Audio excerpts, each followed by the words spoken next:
এই রকম শীতের মিষ্টি রোদ্দুরে টকটক ঝালঝাল বিলাতি আমড়া মাখা খেতে জাস্ট দারুণ লাগে।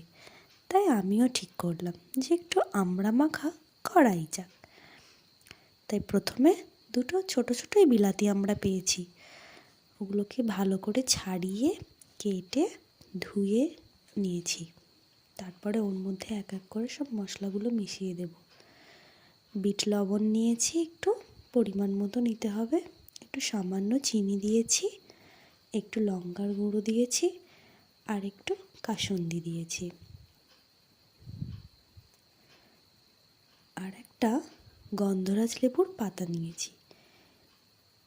এরকম লেবু পাতা দিয়ে মাখিয়ে খাবেন, দেখবেন মাখার স্বাদটা আরও দ্বিগুণ বেড়ে যায়, আরও সুন্দর লাগে খেতে।